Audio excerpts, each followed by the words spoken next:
अस्सलाम वालेकुम fifth class. How are you? Hope so आप सब लोग जो है वो ठीक होंगे और जो है अच्छे से अपनी स्टडी कर रहे होंगे। रोज़ का जो लेसन है वो अपना याद कर रहे होंगे और एच वर्क भी अच्छे से कर रहे होंगे। बच्चों आज जो हमने अपना लेसन पढ़ना है वो टेक्स्ट बुक का पेज नंबर 78 पढ़ना है। So open your text book at page number 78। Punctuation, quotation marks. यहाँ पे सबसे पहले आपने डेट मेंशन करनी है 17 मई 2021। सबसे पहले कोटेशन मार्क्स यहाँ पे जो है कुछ के बारे में कुछ बताया हुआ है तो हम उसको रीड कर लेते हैं। Quotation marks are used around titles of books, poems and articles etcetera within a sentence. यानी कि एक सेंटेंस के अंदर, एक जुमले के अंदर जो है कोटेशन मार्क को हम यूज़ करते हैं।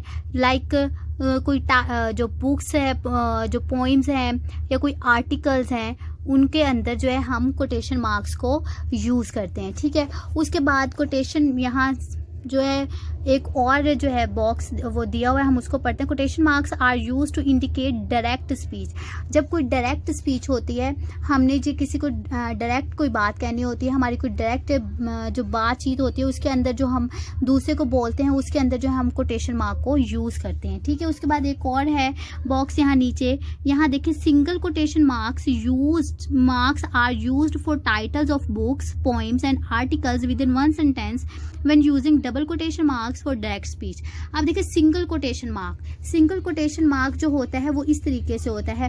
ठीक, ये देखें यहाँ पे ये जो दिया हुआ है, ये वाला एक यहाँ ये नज़र नहीं आ रहा आप लोगों को, वो जो मैंने मीनिंग लिखा है उसके अंदर मिक्स हो गया, पर्पल कलर, पर्पल सा ये कलर है उसके अंदर। ठीक है, ये जो होता है ये सिंगल कोटेशन मार्क होता है। ये उस वक्त इस्तेमाल करते हैं जब हमने किसी जो बुक्स हो गई, कोई पोइम्स के नेम हो गए या कोई नेम हो गया या कोई ख़ास पोइम हो गई या कोई आर्टिकल हो गया, उसको अलग करने के लिए एक सेंटेंस के अंदर जो है हम इसको यूज़ करते हैं। लेकिन डबल कोटेशन मार्क जो है वो हम डायरेक्ट स्पीच के अंदर इस्तेमाल करते हैं। ठीक है, जो हमारी डायरेक्ट स्पीच होती है वो।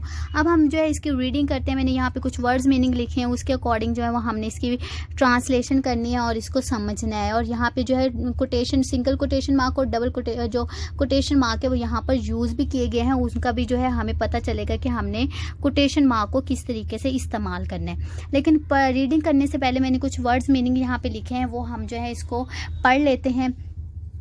बिजी मसरूफ, इंटर्ड दाखिल हुई, आस्क्ड पूछा, रिप्लाइड जवाब दिया, बुली लड़ाका, बुली जो होता है वो लड़ाका भी होता है और बुलिंग जो होता है वो धमकाना, किसी को अपने शख्सियत का, अपने जो बॉडी का जो है दूसरे के ऊपर धौंस जमाना जो है उसको भी कहते हैं। ठीक है, पनिशमेंट सज़ा, टाइटल उन्वान, इंटरेस्टिंग दिलचस्प, सर्चिंग तलाश कर रहा, स्टोरीज कहानियों या कहानियाँ, एक्चुअली दर हकीकत। ठीक है, क्रिएचर्स मखलूक़ात, हार्म नुकसान, एक्सप्लेन वजाहत देना या वजाहत करना, रेकमेंडेड तजवीज़, रेकमेंड तजवीज़ करना, इनक्रेडिबल नाकाबिल यकीन, सजेस्टेड मशवरा देना।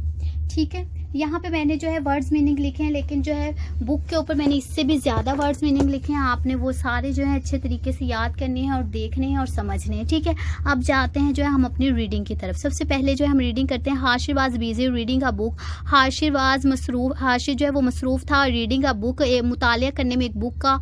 व्हेन मॉम इंटर्ड, जब मॉम जो है वो दाखिल होती हैं द रूम, कमरे में। वट आर यू रीडिंग, आप क्या पढ़ रहे हो या आप क्या मुतालिया कर रहे हो। आस्क्ड मॉम, मॉम ने पूछा। ही रिप्लाइड दैट, उसने जवाब दिया that he was reading a story, कि वो एक कहानी पढ़ रहा है। द आंट बुली, के एक लड़ाका चूंटी। Written by John A Davis, जो कि जॉन ए डेविस ने लिखी है। He found the title quite, उसने पाया, जो उन्वान है उसको पाया, क्वाइट इंटरेस्टिंग, बहुत ज़्यादा दिलचस्प। व्हेन ही वाज सर्चिंग, जब वो जो है तलाश कर रहा था, फॉर स्टोरीज, कहानियों को, ऑन द इंटरनेट के ऊपर।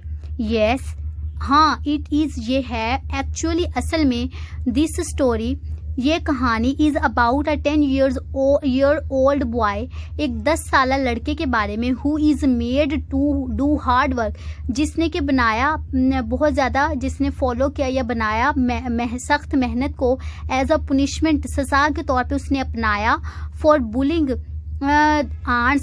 आंट्स को धमकाते हुए या आंट्स के ऊपर अपना धौंस जमाते हुए। आपको पता है स्टूडेंट्स कि जो आंट होती हैं वो बहुत ज़्यादा मेहनती होती हैं, बहुत ज़्यादा मेहनत करती हैं। उसने भी जो है आंट को देखते हुए बहुत ज़्यादा मेहनत करने की कोशिश करने के लिए कि वो जो है बहुत ज़्यादा मेहनत कर सकता है, इसलिए उसने जो है सख्त मेहनत को अपनाया। ही लर्न्स उसने सीखा डेट वी शुड थिंक, कि हमें चाहिए, think of all creatures of अल्लाह सुब्हान ताला, कि हमें अल्लाह की तमाम मखलूक़ात का ख्याल रखना चाहिए, and should not harm them, उनको जो है नुकसान नहीं पहुंचाना चाहिए। एक्सप्लेन मॉम ने वजाहत दी, येस हाँ, वी शुड हमें चाहिए, सैड हाशिर ने कहा, आई वुड ऑल्सो रिकमेंडेड, मैं जो है मैं खुद, आई वुड ऑल्सो रिकमेंडेड, मैं खुद जो है तजवीज़ कर सकता हूँ, यू आपको रीड पढ़ने के लिए, दर पोइम नज़म को, इनक्रेडिबल आर्ट्स नाकाबिले यकीन चूंटियाँ, it is an amazing poem, ये बहुत दिल हैरत अंगेज़ या ताज्जुब अंगेज़ नज़म है, एंड यू विल नो, और आप जानोगे, हाउ हार्ड वर्किंग, कि कैसे सख्त मेहनत, दिस क्रिएचर, इसके कितनी ज़्यादा सख्त मेहनत जो है वो ये मखलूक करती है। सजेस्टेड मॉम ने मशवरा दिया या मॉम ने तजवीज़ दी। ये तो हो गई आपकी रीडिंग, इसको आपने अच्छे तरीके से रीड करना है और इसके वर्ड्स मीनिंग को अच्छे तरीके से याद करना है। उसके बाद आ जाए प्रैक्टिस बुक के पेज नंबर 70 की तरफ। हमने जो अभी अपना जो टॉपिक पढ़ा है कोटेशन मार्क का, सेम वही टॉपिक हमारा यहाँ पे है। पंक्चुएशन का डेट मेंशन करेंगे सबसे पहले, ठीक है। उसके बाद जो है यहाँ पे दिया है rewrite the following sentences using quotation mark. अब हमने यहाँ पे कोटेशन मार्क को यूज़ करने हैं, ठीक है। सबसे पहले है thank you for the nice present sad Hashir, ठीक है। अब ये डायरेक्ट स्पीच है, तो यहाँ पे जो है हम स्टार्ट से थैंक यू से लेकर प्रेजेंट तक जो है कोटेशन मार्क लगाएंगे, बाकी जो है उसको एज इट इज़ सेम जो है लिख लेंगे। पूरे सेंटेंस को हमने वैसे लिख लेना है। कोटेशन मार्क जो है मैंने यहाँ पे मेंशन किए हैं, ठीक है, आपने भी यहाँ पर लगा लेने हैं, ठीक है। उसके बाद सेकंड में देखें, he enjoyed reading the novel Gulliver's travel. अब ग्वेलियर ट्रैवल जो है एक नॉवल का नेम है, तो हम जो है यहाँ पर दोनों के कोटेशन मार्क के अंदर उसको बंद कर देंगे, ठीक है। पूरा सेंटेंस लिखना है आपने, ठीक है। उसके बाद थर्ड आ गया, the teacher said have you ever read the book James and giant peach. तो यहाँ हैव यू एवर से लेके जाइंट पीच तक जो है हमने इसको इन्वर्टेड कोटेशन मार्क में जो है हमने इसको बंद कर देना है, बिकॉज ये डायरेक्ट स्पीच है। फोर्थ वन को देखें, she asked what are all of you reading, के अब देखें उसने पूछा सबसे, ये भी डायरेक्ट स्पीच है। व्हाट से लेकर डूइंग तक को हमने इन्वर्टेड कोमास के अंदर बंद कर देना है और बाकी सेंटेंस को पूरे को वैसे ही लिखना है। शी आस्क्ड, और व्हाट से जब हम लिखना स्टार्ट करेंगे तो इन्वर्टेड कोमास को लगाएंगे, उसके बाद जो है हम इसको एज इट इज़ लिख लेंगे, ठीक है। अब आपने इसी तरीके से, जैसे मैंने यहाँ पे इन्वर्टेड कोमास को लगा दिया है, आप लोगों ने भी लगाने और इनको याद भी करना है। और जो आपने एच वर्क में काम करना है वो आपने पेज नंबर 70 जो है वो आपने एच वर्क में करना है, ठीक है।